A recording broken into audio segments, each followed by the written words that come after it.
Hey everyone, welcome to my YouTube channel. आज हम करेंगे questions on PGBP BB sir के कंपाइलर से।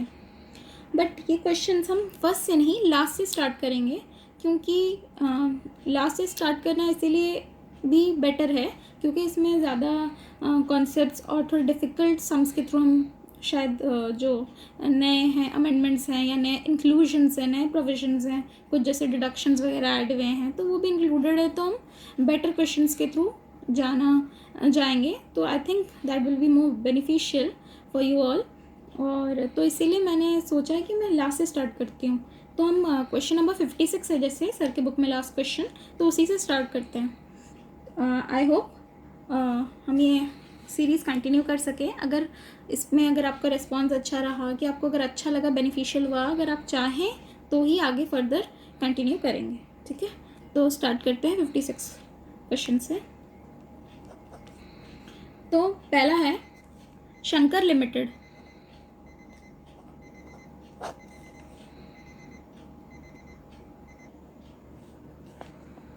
तो ये क्या चीज़ में एंगेज्ड है? Manufacture of footwear and leather products. हमेशा अब मैं जो भी क्वेश्चन हम करते हैं ना, कितना बार ये लिखती हूँ, क्योंकि ना बहुत बार ये चीज़ बहुत इंपॉर्टेंट होता है कि क्या चीज़ का बिजनेस है या प्रोफेशन है या कोई स्पेसिफिक। जैसे कि फुटवेयर एंड लेदर प्रोडक्ट्स देखते ही अगर आपने अच्छे से डिडक्शन चैप्टर पढ़ा है तो आपके दिमाग में आ जाना चाहिए कि यहाँ पर स्पेसिफिकली ये वाला बिजनेस देने का एक रीज़न ये भी हो सकता है कि इसमें डिडक्शन चीज़ आ सकता है अंडर सेक्शन 80JJAA, क्योंकि इसमें फुटवेयर, लेदर प्रोडक्ट्स और अप्रैल का एक अलग ही प्रोविजन है। तो हम वो आगे देखते हैं। ये हमें एक हिंट मिल गया कि ये आ सकता है आगे। जैसे ही पढ़ा तो मेरे दिमाग में यही स्ट्राइक किया था। ठीक है, तो इसका हमें प्रॉफिट दे दिया है 272 लैक्स। और फिर हमें बोला गया है कि subject to tax audit under section 44AB net profit जो अराइव होता है आफ्टर डेबिटिंग और क्रेडिटिंग द फॉलोइंग अमाउंट्स, तो कुछ दे दिया है। फिर एडिशनल इन्फॉर्मेशन दे दिया है और हमें क्या करना है, computation of total income and tax payable of Shankar limited. Turnover of the company is 252 crore. Ignore the provisions of MAT, ignore the provisions of section 115 BAC। ठीक है, ये सब हमारे डिटेल्स हैं। तो हम अभी स्टार्ट करते हैं अपना कंप्यूटेशन ऑफ टोटल इनकम। अब यहाँ पर साइमल्टेनियसली नहीं तो पॉसिबल नहीं होगा करने के लिए।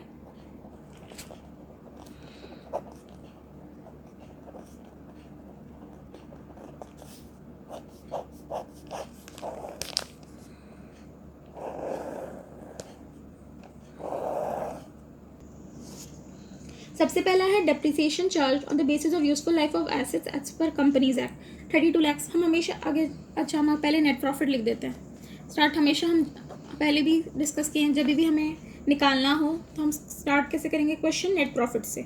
नेट प्रॉफिट हमारा क्या है, 272 लैक्स है। अभी हम लिखे थे 272, ये हमारा रुपीज़ है 272 लैक्स। ठीक है, उसमें अब डेप्रिसिएशन एज पर कंपनीज एक्ट दे दिया है। तो हम हमेशा जानते हैं कि एज पर कंपनीज एक्ट जो डेप्रिसिएशन है वो एड बैक हो जाता है और लेस क्या होता है, depreciation as per income tax act. तो यहाँ पर हम डेप्रिसिएशन एड बैक कर देंगे। ठीक है, कितना है डेप्रिसिएशन, 32 लैक्स है, 32 लैक्स।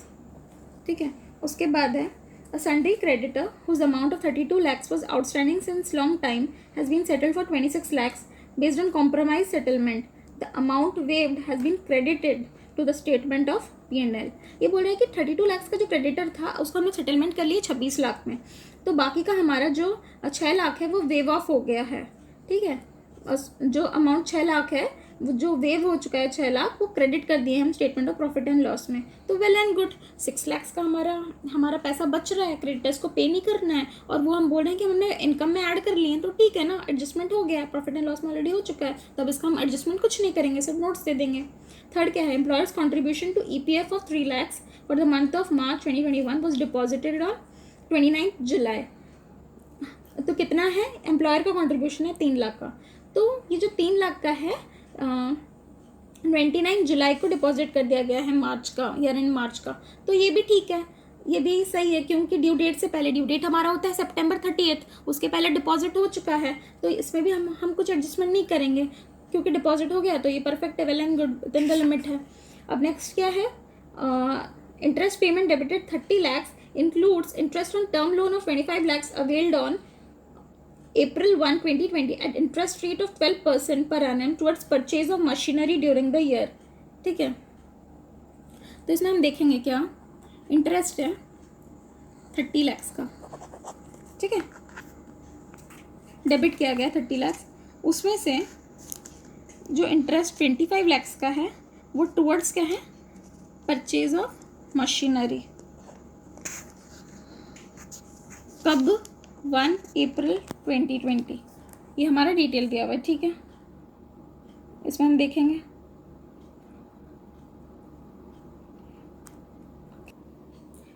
तो ये वाला पॉइंट एक बार यहीं छोड़ते हैं, इसका डिटेल्स जब बाकी का आएगा तब करेंगे कंटिन्यू। नेक्स्ट पॉइंट देखते हैं। 30 lakhs पेमेंट किया गया है A and company sub contractor को for processing raw material without deduction of tax, मतलब उस पर TDS नहीं कटा है, और is debited to statement of profit and loss. This amount includes 20 lakhs for purchase of chemicals, 10 lakhs towards labour charges which is separately showed in bills. तो यहाँ जब सब कॉन्ट्रैक्टर ये TDS ऑन कॉन्ट्रैक्ट्स आ जाता है, मतलब 194C पिक्चर में आ जाता है, तो 194C में TDS कटना चाहिए था इस 10 लाख पे लेबर चार्ज जो है।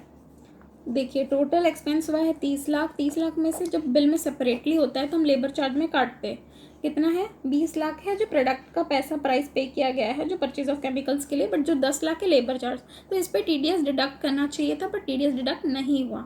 इस बोल के 30% खर्चा हम जानते हैं कि जब TDS जिस चीज़ में अगर TDS काटना चाहिए होता है और हम नहीं काटते हैं तो डिसअलाउ हो जाता है, कितना हिसाब से 30% से डिसअलाउ हो जाता है, और जब बाद में TDS पेमेंट कर दिया जाएगा तब ये अलाउड बैक हो जाएगा, बट वहाँ तक हम नहीं जाएंगे। हम फिलहाल अभी इसको डिसअलाउ कर देंगे। डिसअलाउ कर देंगे यानी कि हमारे प्रॉफिट में ऐड बैक हो जाएगा, हमारे प्रॉफिट का हिस्सा बन जाएगा ये। तो हम क्या करेंगे, हम दिखाएंगे add payment of labour charges to sub contractor, पूरा लिखोगे without deducting tax. See I am repeating again, format आप प्लीज़ बुक से रेफर कर लीजिएगा। I am here trying to just explain the concepts, कि कहीं पर भी आपको अगर दिक्कत आता है do refer the book for proper formats. I am just trying to help with the concepts, ठीक है। तो ये हम 30% हमारा कट जाएगा, तो यहाँ पर 30% ऑफ 10 lakhs हो जाएगा, 3 लाख, ठीक है। यहाँ पॉइंट तक आ गया। और हमेशा याद रखिएगा जो हमारा ये सब रहता है एडिशनल इन्फॉर्मेशन जो रहता है, एडिशनल इन्फॉर्मेशन में हमको या तो ऐड लेस उसमें काम करना होता है, बट जो ये हमारा पॉइंट रहता है, मतलब क्योंकि मैं पहले इसमें कंफ्यूज हुई हूँ, भले ये छोटी छोटी चीज़ें हैं, हो सकता है कि किसको लगेगा कि ये क्या बचकाना टॉपिक है, बट फिर भी मुझे ये लग रहा है कि पॉइंट हर चीज़ इंपॉर्टेंट होता है, तो मेरे एंड से मैं बता देती हूँ कि एडिशनल इन्फॉर्मेशन जब भी होता है तो उसमें हम ट्राई करेंगे कि जो भी हर एडजस्टमेंट का कुछ ऐड होगा या कुछ लेस होगा, बट जो ये रहता है कि ये वाला जो भी हम 5 पॉइंट देखें कि the net profit is arrived at after debiting और क्रेडिटिंग द फॉलोइंग अमाउंट्स, ये सब जो रहता है मतलब ये बोल रहा है कि ये ऑलरेडी इसका मतलब एडजस्टमेंट कुछ किया गया है, या तो डेबिट किया गया है या तो क्रेडिट किया गया है। तो इस बोल के इसमें इसी में से आपको कुछ चीज़ें मिलेंगी जिसमें हम कोई एडजस्टमेंट नहीं करते हैं, अगर वो वेल एंड गुड होगा, जैसे कि हम अभी देखें सन्डी क्रेडिटर का देखे, एम्प्लॉयर्स कंट्रीब्यूशन में देखे, तो मतलब ये बोल रहा है कि इसमें हमने किया है एडजस्टमेंट, बट आपको बताना है कि सही है या गलत। अगर सही है वेल एंड गुड तो हम उस पर कोई एडजस्टमेंट नहीं करेंगे, नल लिख देंगे या नोट्स टू अकाउंट्स दे देंगे, बता देंगे। बट अगर गलत है, जैसे कि एग्जाम्पल डिप्रिसिएशन, सबसे पहला पॉइंट ही डिप्रिसिएशन गलत था, बट उस पर ऑलरेडी डेबिट किया हुआ था, तो इस बोल के हमने उसको ऐड बैक किया कि वो गलत एडजस्टमेंट था, उसको सही किया ऐड बैक करके। तो इस बोल के ये डिफरेंस होता है एडिशनल इन्फॉर्मेशन में और ये चीज़ में, ठीक है। तो एडिशनल इन्फॉर्मेशन का पहला है the company has not made provision for an amount of 12 lakhs being a fair estimate of the amount as payable to workers towards the periodical wage revision. The provision is estimated on a reasonable certainty. आपको आ जाना चाहिए क्योंकि पहले भी हमने जब ये firm का किया था तब हमने ये किया था, ये वाला पॉइंट डिस्कस फिर से करते हैं। ये क्या आपके इसमें आ जा रहा है, ये आ जा रहा है ICDS 10 का पॉइंट आ जा रहा है, जो बोलता है कि एस्टिमेशन पे हमें नो डिडक्शन, बट वहीं जब रीजनेबल सर्टेनिटी होगा, mark the words reasonable certainty, जहाँ पर भी ये वर्ड आ जाता है ना रीजनेबल सर्टेनिटी में ये चीज़ हुआ है, मतलब कि आप समझ जाना कि रीजनेबल सर्टेनिटी वर्ड जो आ गया कि रीजनेबल सर्टेनिटी में प्रोविजन बना रहा है कंपनी या कुछ भी, that means ICDS 10 comes into picture, जो कि बोलता है जहाँ वर्ड रीजनेबल सर्टेनिटी आ जाता है वहाँ हमें डिडक्शन मिलेगा, और जहाँ एस्टिमेशन पे होता है वहाँ नो डिडक्शन। तो हमारा क्या बोल रहा है कि प्रोविजन जो है इज एस्टिमेटेड, लास्ट लाइन देखिए, the provision is estimated on a reasonable certainty, that means हमको प्रोविजन मिलेगा। इसका मतलब क्या है, हमें 12 लाख क्या करना पड़ेगा, लेस करना पड़ेगा, इसका हमें प्रोविजन बनाना पड़ेगा, ये होना ही है। तो चलिए यहाँ करते हैं, तो एडिशंस के लिए जगह छोड़ देते हैं।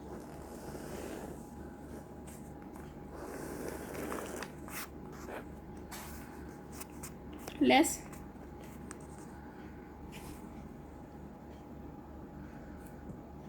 एक सेकेंड,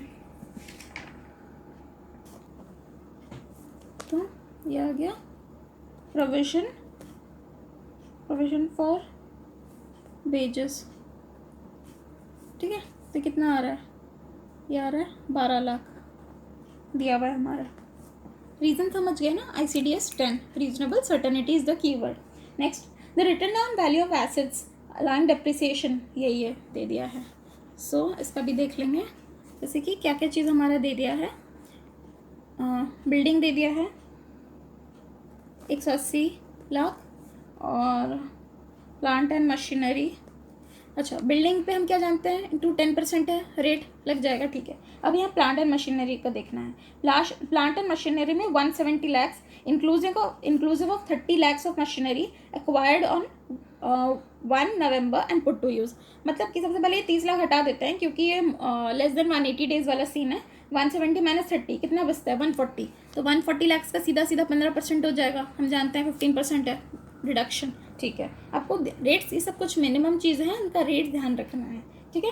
तो फिर अब जो ये 30 लैक्स है, 30 लैक्स का क्या देखेंगे, देखिए ये जो 30 लैक्स है प्लांट एंड मशीनरी का, उसमें हाफ रेट से लग जाएगा ना, क्यों, क्योंकि पुट टू यूज़ है लेस देन 180 डेज, नवंबर है तो नवंबर दिसंबर जनवरी फरवरी मार्च, इट्स जस्ट 150 डेज, अराउंड 152 ऐसे कुछ दिन है, मतलब 180 दिन से कम है, इस बोल के 7.5%। और क्या चीज़ होगा, और ये ध्यान दीजिए, इसके ऊपर हमने देखा था कि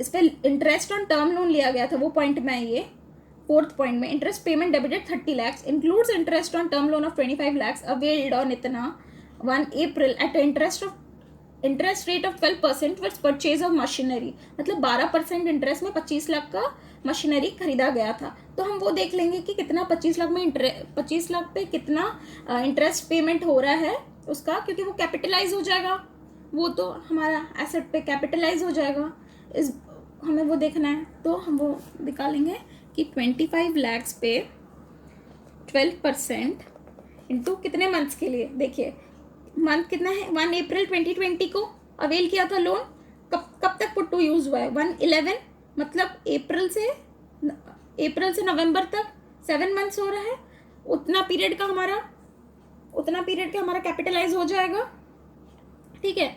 तो वही 7/12 ये आ जाएगा 1,75,000।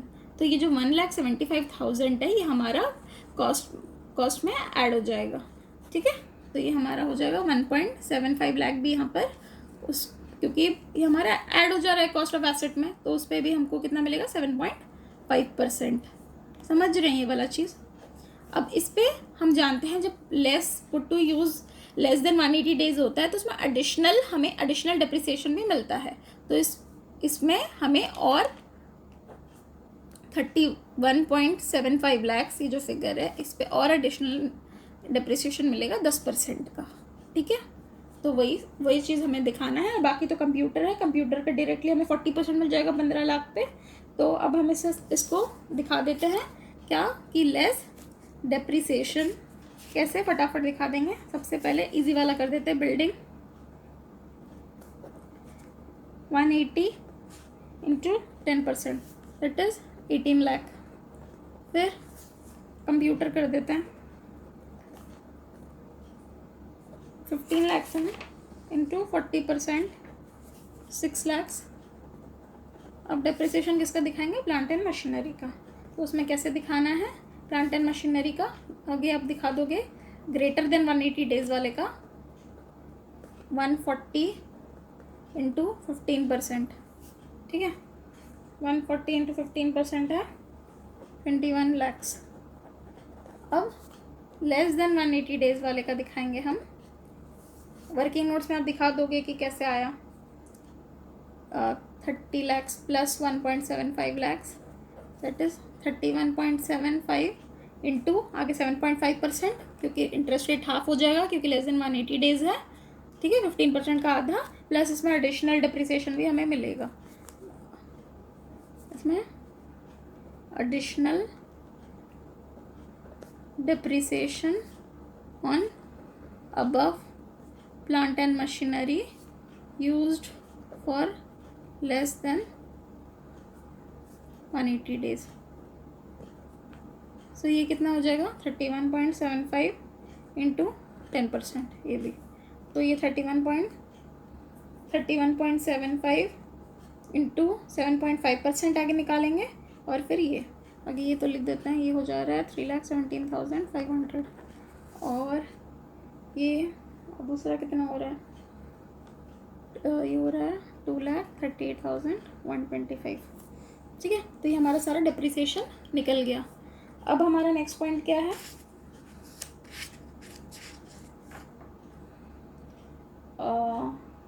हाँ, तो अब हम जो ये निकाले ना 1,75,000 निकाले, जो हमारा एसेट की कॉस्ट में ऐड ऑन हो जाएगा। It will be added to the cost of asset.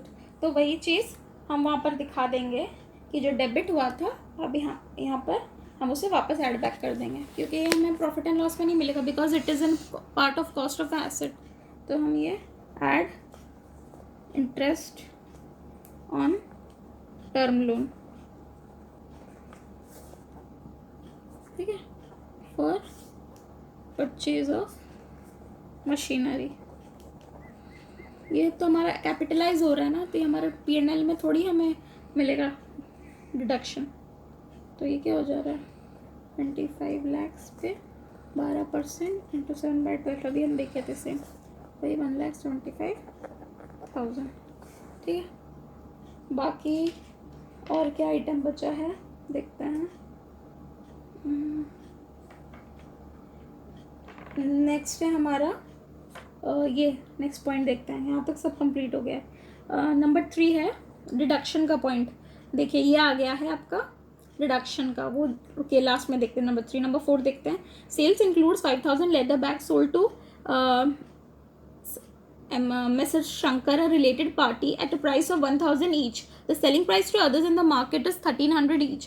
तो ये वाला में हम देख रहे हैं कि 1,300 का चीज़ अपना रिलेटिव को बेच रहा है 1,000 रुपये में। तो यहाँ पर हम जान गए कि ये जब हम एक्सेसिव पेमेंट करते हैं रिलेटिव को तो वो डिसअलाउ हो जाता है। मतलब कि यहाँ पर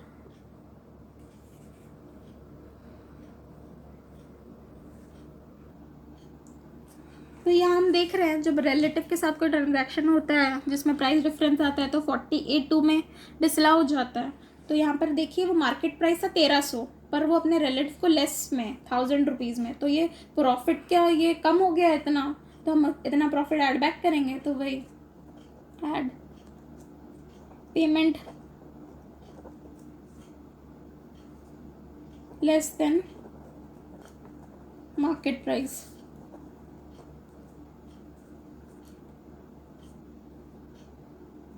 तो ये कितना आ रहा है डिफरेंस? 5,000 बैग्स है और 300 रुपीज़ डिफरेंस है। तो ये आ जाएगा 15 lakhs, ठीक है।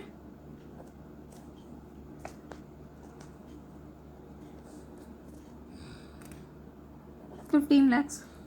अब नेक्स्ट है ये वाला डिसअलाउ हो जाएगा, यहाँ लिख देंगे हम नोट्स।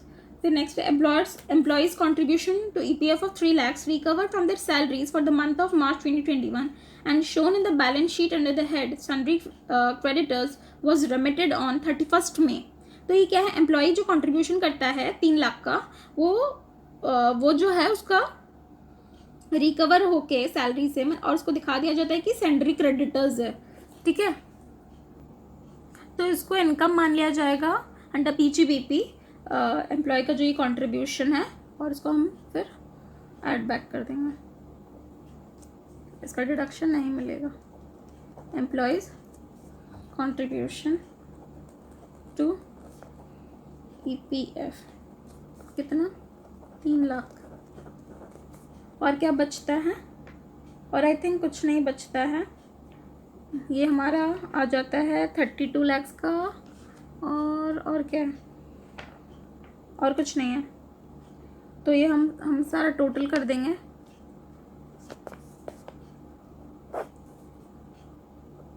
ये हमारा टोटल कर देंगे, और ये हमारा टोटल करने के बाद आ रहा है 3,26,75,000, ठीक है। इस पे से हम लेस कर दिए हैं हमारा ये जो प्रोविजन फॉर वेजेस था और डेप्रिसिएशन था सारा, वो सब कुछ लेस हो चुका है। अब हमारा और लेस का भी कोई आइटम नहीं बचा, ये टोटल लेस होके हमारा आ रहा है ग्रॉस टोटल इनकम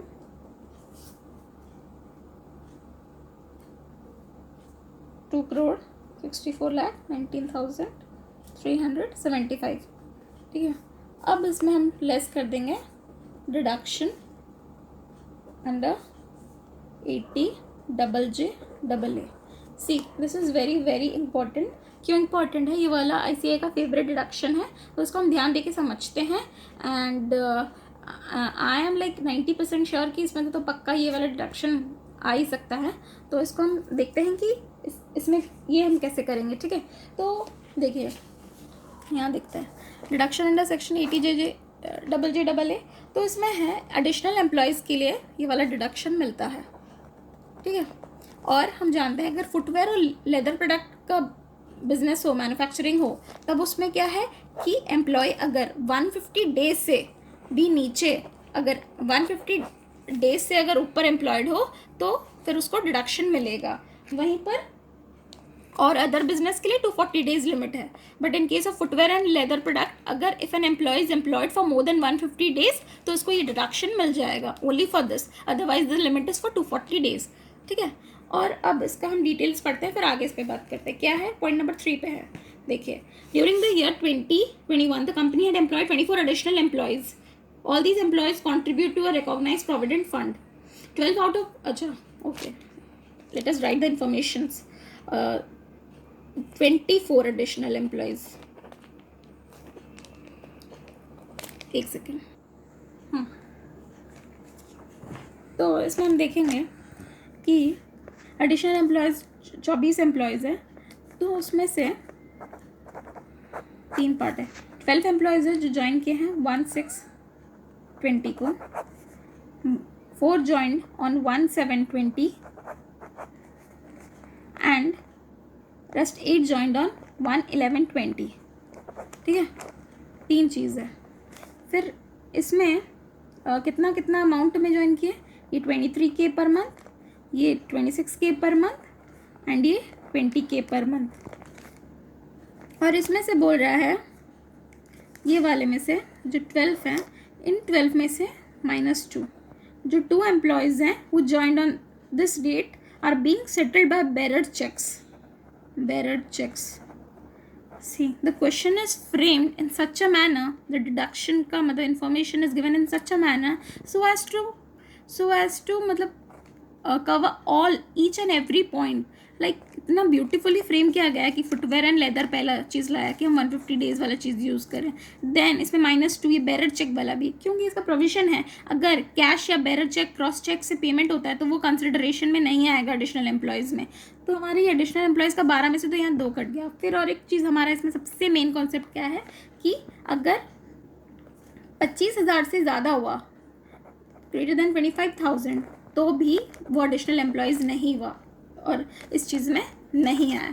तो आपका एडिशनल एम्प्लॉयज़ का क्राइटेरिया में आपको चेक करना है कि एडिशनल एम्प्लॉयज़ कितने हैं टोटल। तो हमारे एडिशनल एम्प्लॉयज़ कितने हो गए, यहाँ पे से 12 में से 2 चले गए, क्योंकि ये 2 को पेमेंट जो किया गया है उनका पेमेंट हमारा बैरर चेक से किया हुआ है, तो दीज 2 विल बी डिडक्टेड। तो यहाँ 12 से 2 चला गया, 10 बचा, 10, ये वाला 4 तो आ ही नहीं सकता क्योंकि 25,000 से ज़्यादा है, और फिर ये टोटल 8 बचा। तो यहाँ पर 12 - 2 10, 10 + 8 18, और ये क्यों नहीं आएगा, क्योंकि सैलरी है 26,000 है, 25,000 से जो कि ज़्यादा है। हमारा क्या आएगा, सिर्फ 25,000 से कम सैलरी वाले ही एम्प्लॉयज़ को हम एडिशनल एम्प्लॉयज़ बोलेंगे। तो हमारे टोटल एडिशनल एम्प्लॉयज़ कितने हो गए, हमारे टोटल हो गए हैं 12 - 2 + 8, दैट इज़ टोटल 18, हमारे 18 एम्प्लॉयज़ हो गए। ठीक है, अब और एक क्या लिखा हुआ है कि रिकॉग्नाइज प्रोविडेंट फंड में कंट्रीब्यूट किया, तो ये भी हमारा एक एसेंशियल क्राइटेरिया है कि सबको ये रिकॉग्नाइज प्रोविडेंट फंड में, अगर कोई एम्प्लॉय ऐसा लिख देता है ना कि एम्प्लॉय रिकॉग्नाइज प्रोविडेंट फंड में नहीं किया है तो उसको इंक्लूड ही नहीं करते हैं। तो see there are so many details, तो इस बोल के भी पीजीबीपी का क्वेश्चन करने में दिक्कत हो जाता है, कितना टाइम देना पड़ता है एक क्वेश्चन को। तो इसलिए अगर आपको अच्छा लगेगा ना वीडियो तो please do hit the like button, moral बढ़ेगा मेरा इससे। ठीक है, तो फिर अब नेक्स्ट देखते हैं, जैसे हम अब निकालेंगे कि कितना डिडक्शन है। तो उसके लिए कैसे क्या करना है, डिडक्शन अंडर सेक्शन 80JJA यहाँ हम करते हैं। देखिए, तो यहीं पर दिखा देते हैं, आप वर्किंग नोट में दिखा दीजिएगा, मैं यहीं पर बता दे रही हूँ। डिडक्शन अंडर सेक्शन 80JJAA, तो ये वाला कितने एम्प्लॉयज़ थे, 10 एम्प्लॉयज़ बचे, 12 - 2 वाले 10 एम्प्लॉयज़, उनको सैलरी दे रहा है 23,000 फॉर कितने मंथ्स। देखिए ज्वाइन किया था, यहाँ पर देखिए हम अभी भी देखे थे 1/6 को, यहाँ पर 1/6, ठीक है। तो 1/6 से 31 मार्च यानी कि 10 मंथ्स, तो 10 × 23,000 × 10 एम्प्लॉयज़, ये 10 मंथ्स प्लस, और कितना बचता है 8 एम्प्लॉयज़, कितना सैलरी 20,000, और कितना मंथ्स 5 मंथ्स, क्योंकि हम देखे थे कितना हमें ज्वाइंड है 11 को, तो 11 12 1 2 3 नवंबर दिसंबर जनवरी फरवरी मार्च, हो गया ना 5 मंथ्स। तो आपका ये प्लस ये आप करोगे तो आपका आ जाएगा एडिशनल एम्प्लॉय कॉस्ट, जो कि है 31 लाख हो रहा है, और इसमें हमें कितना इंटू 30% है हमारा डिडक्शन। डिडक्शन कितना मिलता है इसमें हमें 30% ऑफ एडिशनल एम्प्लॉय कॉस्ट, तो 30% ऑफ 31 लाख मिल जाएगा, जो कि हमारा आ जाएगा 9,30,000। यही डायरेक्ट लिख लेते हैं 9,30,000 हमारा आ जाएगा डिडक्शन अंडर। ये बहुत इंपॉर्टेंट डिडक्शन है। डिडक्शन चैप्टर का 2-3 इंपॉर्टेंट डिडक्शन है, जैसे कि शायद 80EE है ना, वो 80E क्या है, वो इलेक्ट्रिक व्हीकल का है, मुझे ध्यान नहीं आ रहा 80EE ना क्या है वो वाला, EEB शायद, I think I am not sure, but वही। तो ये 80JJAA, तो ये सब कुछ इंपॉर्टेंट डिडक्शन है जो हमें ध्यान दे के करना है, ठीक है। तो इसमें से हम ये माइनस कर देंगे, तो हमारा आ जाएगा टोटल इनकम, जो कि है 2,54,89,375। एक और चीज़, ये तभी लगता है जब आपका ये 1 करोड़ से ज़्यादा हो टोटल इनकम, तभी ये चीज़ एप्लीकेबल होगा 80JJAA डिडक्शन। बट यहाँ पर बात ही कर लिया तो मतलब इस पर लागू होने का ही था क्वेश्चन में, बट ये भी एक कंडीशन है जस्ट फॉर योर नॉलेज। तो ये हमारा टोटल इनकम निकल गया, ठीक है। अब इस टोटल इनकम हम राउंड ऑफ कर लेंगे, तो ये हमारा हो जाएगा 380,254,89,380। अब इस पर टैक्स पेबल निकालना है, तो टैक्स पेबल का ये वाला, क्योंकि हमारा दे दिया है कि कंपनी का जो टर्नओवर है, ये देखिए लास्ट लाइन कि 252 करोड़, तो इसलिए मतलब ये हमारा 400 करोड़ जो कि होना चाहिए, ठीक है। उससे लेस है, हमारा 252 करोड़ है, तो इसलिए हमारा टैक्स रेट किस हिसाब से लग जाएगा, @25% लग जाएगा। तो इसमें ये वाले ये जो हमारा फिगर निकला उसमें हमारा इंटू 25% टैक्स रेट निकल लग जाएगा, प्लस उसमें हमारा सरचार्ज लग जाएगा @7%। क्यों? क्योंकि हमारा 10 करोड़ से कम इनकम है, 1 करोड़ से ज़्यादा सरचार्ज 7% कब लगता है कि जब greater than 1 crore but less than 10 crore, तब हमारा सरचार्ज लगता है 7%। तो ये वाला जो हमारा फिगर आता है फाइनल फिगर, उस पर आगे हम लगा देंगे 25% से, प्लस सरचार्ज लगा देंगे हम 7% से, और वो निकलने के बाद फिर उस पर हम लोग HEC लगा देंगे 4%। तो हमारा टोटल टैक्स लाइबिलिटी निकल जाएगा। क्या है टोटल टैक्स लाइबिलिटी देख लेना है। हमारा टैक्स लाइबिलिटी निकल रहा है 70,91,145, जो कि राउंड ऑफ करके हो जा रहा है 70,91,150। ये फाइनल हमारा टैक्स लाइबिलिटी है। ये सम कंप्लीट। तो मैंने ये करके नहीं दिखाया टैक्स पोर्शन, क्योंकि ऑलरेडी बहुत ज़्यादा टाइम हो गया एक क्वेश्चन में ही, तो और जल्दी से रैप अप करते हैं करके फटाफट। तो नेक्स्ट चलिए ये वहाँ पर कंप्लीट होता है। अगर फिर भी आपको कोई डाउट आता है तो do ask me in the comment section. फिर नेक्स्ट क्वेश्चन देखते हैं। 55 क्वेश्चन बोल रहा है, बहुत थ्योरेटिकल है, तो फटाफट खाली एक सेकंड देख लेते हैं। PQR एक है जो कि एंगेज हो रखा है मैन्युफैक्चर ऑफ मल्टीलेयर ट्यूब्स और अदर प्लास्टिक प्रोडक्ट्स में। तो वो क्या करता है, पब्लिक इशू ऑफ शेयर्स करता है, और उसका जो पैसा आता है वो डिपॉजिट कर देता है। वो शेयर एप्लीकेशन मनी को जो आता है वो डिपॉजिट कर देता है बैंक्स में, क्योंकि हम जानते हैं कि जब तक अलॉटमेंट नहीं होता है, क्योंकि एप्लीकेशन में तो बहुत सारा एप्लीकेशन मनी होता है, तो फिर जिनको जिनको शेयर्स अलॉट किया जाएगा तभी जाके फर्दर उस मनी को हम यूज़ कर सकते हैं। अभी तक तो फाइनल नहीं है ना किसको कितना शेयर इशू किया जाएगा, कितने पैसे कलेक्ट होते हैं, तो उसको एक सेपरेट बैंक अकाउंट में रख दिया जाएगा। तो जब उसको बैंक अकाउंट में रखा जाता है तो उस डिपॉजिट में उसको 75 लाख रुपीज़ इनकम होता है। तो ये बोल रहा है कि उस बंदे ने जो असेसी ने अपने पब्लिक इशू एक्सपेंस को उस इंटरेस्ट के साथ सेट ऑफ कर दिया, और अकॉर्डिंगली टैक्स एडजस्ट करके फिर बैलेंस अमाउंट पे एक्सक्यूज मी उसको बैलेंस अमाउंट पे सेट ऑफ कर दिया। तो वही बोल रहा है कि on scrutiny the AO contended the interest of 75 lakhs, जो उससे 75 lakhs इंटरेस्ट मिला था, is not eligible for set of against public issue expenses but is taxable under the hand income from other sources. Examine the correctness of the assessing officer. तो हम यहाँ पर ये पूरा चीज़ का क्रक्स यही है कि जो असेसिंग ऑफिसर का कंटेंशन है वो गलत है। क्यों? क्योंकि उसका जो इंटरेस्ट उसे मिला एप्लीकेशन मनी में वो उसका इंसिडेंटल इनकम है, मतलब क्योंकि उसे तो बैंक अकाउंट में ये एज पर द लॉ उसको डिपॉजिट करना ही ही पड़ता है। तो वो वही असेसी ने वैसे ही किया, जो असेसी कंपनी थी उसने वैसे ही किया, तो उस पर उसको इनकम मिल गया तो उसने सेट ऑफ कर लिया एक्सपेंस। तो interest is eligible for set of against public issue expenses, और इसमें कुछ भी गलत नहीं है। तो यही इस क्वेश्चन का क्रक्स था। आई होप अभी समझे होंगे। तब नेक्स्ट देखते हैं। 54 क्वेश्चन भी इजी है। 54 में दिया हुआ है कि सिक्योरिटीज, ये 4 अलग अलग दे दिया गया है, शेयर्स P लिमिटेड, QR और S का, और उसमें कॉस्ट दे दिया गया है और NRV दे दिया गया है, और हमें बोला गया है कि AS13 के हिसाब से कंपनी वैल्यू करता है इसका स्टॉक इन ट्रेड। तो अब हमें बताना है कि इसमें कुछ एडजस्टमेंट्स करना है या नहीं कंप्यूटेशन ऑफ इनकम के टाइम में। ठीक है, तो देख लेते हैं ये वाला क्वेश्चन, बहुत ईजी है। ये देखिए, ये जो SG सिक्योरिटीज़ है प्राइवेट लिमिटेड, ये कॉस्ट है, NRV है। तो इसमें सबसे पहले अगर हम जब AS13 लेते हैं इन्वेस्टमेंट, तो हम जानते हैं कॉस्ट और NRV which ever is less में वैल्यू हो जाएगा। इस बोल के यहाँ पर 50 है, यहाँ 65 है, यहाँ 35 है, 32 है, 125, 110, 25 और 40। ठीक है, 500 shares P limited, 200 of Q, 300 of R and 250 of S। ये सबका दे दिया है। तो हम जानते हैं दोनों का हम इंडिविजुअली सबका चेक करेंगे, कॉस्ट और NRV which ever is less. AS13 के हिसाब से हम करेंगे। तो यहाँ पर 50 हो जाएगा, यहाँ 32 हो जाएगा, यहाँ 110 हो जाएगा, यहाँ 25 हो जाएगा। इसमें कुछ नहीं था, हम सबको फिर जो कम वाला है वो सबका लेंगे। जैसे कि अगर हम AS13 के हिसाब से करें तो ये हमारा आ जाएगा 50 इंटू 500, फिर क्या हो जाएगा प्लस, फिर हो जाएगा 32 इंटू 200। ये मतलब ये करने का भी ज़रूरत नहीं है, समझने का बात है। 110 इंटू 300 प्लस 25 इंटू 250, ये हम कर दिए और ये हमारा हो गया। ठीक है, ये हमारा निकल गया एज पर AS13 क्या है value of stock in trade का, ये जो टोटल कर देंगे वो आ जाएगा।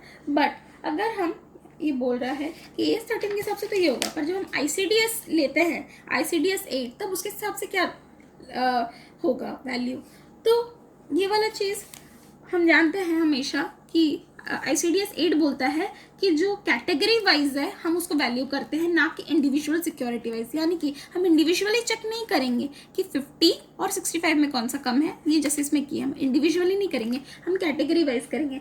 यानी कि हम टोटल कॉस्ट का पूरा वैल्यू निकालेंगे कि 500 इंटू 50, 200 इंटू 35, 300 इंटू 125, 250 इंटू 25, इस टोटल निकालेंगे, उसका इसका टोटल होगा, फिर NRV के हिसाब से पूरा इंडिविजुअली करके फिर उसका टोटल निकालेंगे। तो ये जो ये कैटेगरी कॉस्ट का कैटेगरी और फिर टोटल ऑफ NRV कैटेगरी, जो इन दोनों का टोटल आएगा वो कंपैरिजन होगा, और उसमें से फिर जो लेस आएगा वो होगा लोअर ऑफ कॉस्ट और NRV, मतलब कैटेगरी वाइज वो हम लेंगे फाइनल हमारा value of stock in trade. तो ये इसका डिफरेंस है, तो यही चीज़ किया हुआ है। अब इसको चेक कर लो। ये देखिए सेकंड वाला हम लोग देख लेते हैं। ICDS 8 के हिसाब से देखिए कॉस्ट निकाल दिया सबका, 500 इंटू 50, 25,000, फिर 7,000, 37,500, 6250, सबका टोटल हो गया 75,750।